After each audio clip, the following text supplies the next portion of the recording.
Profesor Arifi, nuk e di, a e kam në linjë? Po, profesor Arifi, mirëmbrëma, të falenderoj. Profesor, doja t'ju pyesja, si e pat ju atë deklaratë të fillim javës të Departamentit Amerikan të Shtetit, të cilën e diskutua me ambasadorit dhe për audiencën, vendimi për të pezulluar dialogun strategjik bazohet tërësisht në veprimet e qeverisë kujdestare të Kosovës. Çdo sugjerim se kjo lidhet me Serbinë ose aktorë të tjerë të jashtëm është i pasakt dhe një përpjekje për të ikur nga çështjet thelbësore të përfshira. Po shikoni, para se me të spjegu, këtë du të kuptuar që... është okej, profesor, është okej linja. Dialogu strategjik, çka në kupton dhe kush e udhëheq? Pra dialogu strategjik e udhëheq sekretari i shtetit. Dhe mandemi ministrit të përkatëse, varësisht se për cilat tema do të diskutohet. Pra, dialogu strategjik që e bën SBA me një vend është dialog i cili përbëhet nga 5 apo 10 vitet e ardhshme për një fushë të caktuar. Pra është jashtëzakonisht shumë serioz dhe nuk duhet të neglizhohet. Po ashtu pi marr dy komponente interesante, janë dy persona për të cilët i besoj më shumë sepse jetojnë në SBA dhe kanë informata dhe kanë akses. I pari është Martin Vulaj, një shqiptar që është edhe kryetari apo pjesë e Këshillit Amerikanor Shqiptar dhe është një person jashtëzakonisht shumë serioz dhe i cili ka shumë afërsi me republikanët. Dhe ai personalisht është interesuar dhe ka pyetur në State Departament pasi që ka dalë ajo dokumenti i parë për pezullimin e dialogut strategjik dhe a dini çka i kanë thënë State Departament, i kanë thënë që për momentin raportet e Kosovës SBA janë në ujëra të panjohura. Pra kjo nuk është akoma, kjo nuk është çështje konfërcisë.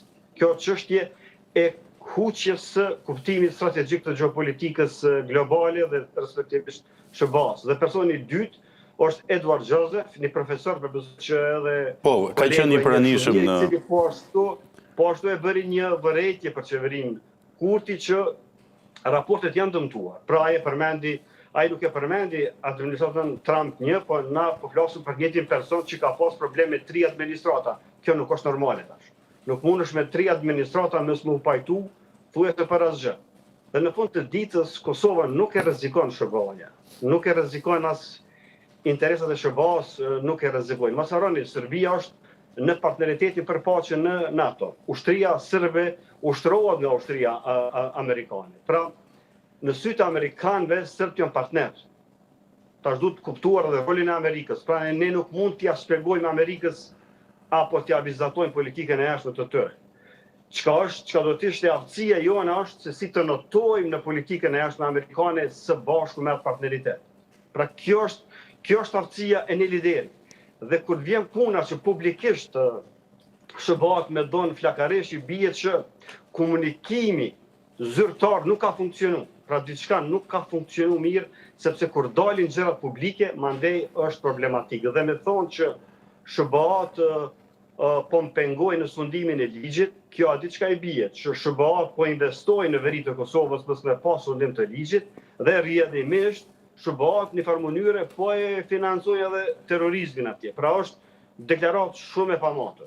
Shumë e pamatë në aspektin politik dhe diplomatik. Pra fjalët janë arma kryesore një diplomati. Dhe në këtë sens po besoj që qeveria Kurti gjithmonë ka bërë gabime në hapa, edhe kur e ka pas drejt. Pra, sot politika globale nuk shihet kush e ka të drejt. Nëse shikojmë nga ky aspekt kush ka të drejt, ne e dim në botë çka po ndodh dhe çfarë lutka po bëhen. Dhe kush ka të drejt mirë po e pson. Pra logjika është që ti kesh partnerët e fuqishëm. Prandaj çka bën perëndimi me Serbinë, nuk mund ta ndalojmë. Por çka bëjmë ne me perëndimin, besojmë që Serbia nuk mund ta ndalojë. Shikoni, ne po flasim për një person që ka një histori politike, jo për të mirë. Shikoni, gjithçka fillon me nënshkrimin apo me pranimin e marrëveshjes së Rambujës. Veç imagjinojeni në mënyrë hipotetike.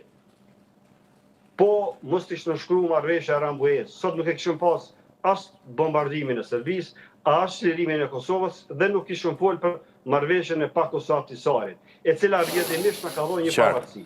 Prandaj duhet me pas shumë kujdes në diplomaci. Një shtet i vogël që nuk ka interesa të mëdha financiare, ekonomike apo natyrore. Ne nuk kemi Taiwan. Pra ne duhet të pasur shumë kujdes se si po pozicionohemi dhe se si po interpretojmë politikën tonë të jashtëm. Qartë.